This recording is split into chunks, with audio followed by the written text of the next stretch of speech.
नमस्कार, दैनिक त्रिशक्तीमध्ये आपलं स्वागत आहे आणि वळूयात एका विशेष बातमीकडे।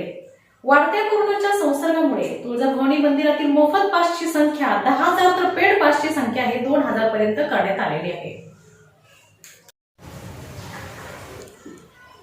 राज्यात कोरोना या संसर्गजन्य रुग्णांची वाढती संख्या लक्षात घेऊन तुळजापूर येथील श्री तुळजाभवानी मंदिरामध्ये देवीच्या दर्शनासाठी येणाऱ्या भाविकांना देण्यात येणाऱ्या दैनंदिन मोफत पासची संख्या 24 फेब्रुवारी 2021 पासून 10,000 तर दैनंदिन पेड दर्शन पासची संख्या 2,000 एवढी निश्चित करण्यात आली आहे।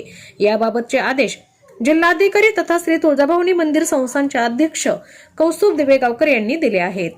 श्री तुळजाभवानी मंदिरात कोरोना कोविड-19 या संसर्गजन्य रोगाचा प्रसार वाढू नये म्हणून या पार्श्वभूमीवर मर्यादित संख्येत ऑनलाईन, ऑफलाईन आणि सशुल्क पासद्वारे भाविकांची दर्शनाची सोय करण्यात येत आहे।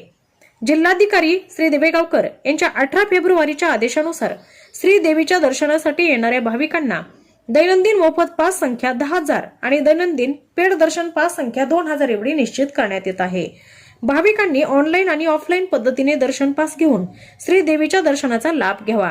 तसेच 65 वर्षावरील ज्येष्ठ नागरिकांना आणि 10 वर्षाखालील लहान मुले आणि मास्क न वापरणाऱ्या भाविकांना श्री तुळजाभवानी मंदिरात प्रवेश दिला जाणार नाही।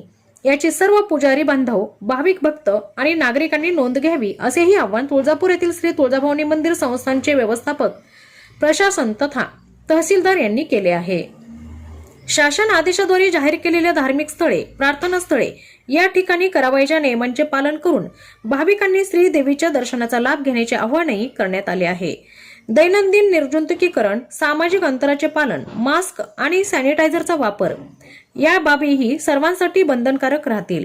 मंदिर आणि मंदिर परिसरात मद्यपान, गुटखा इत्यादी तत्सम पदार्थाचे सेवन करता येणार नाही। तसेच मंदिर आणि मंदिर परिसरात नाक तसेच तोंडावर मास्क न वापरणाऱ्या व्यक्तीवर प्रथम वेळी 500 रुपये आणि पुन्हा आढळल्यास 1,000 रुपये इतका दंड आकारण्यात येईल।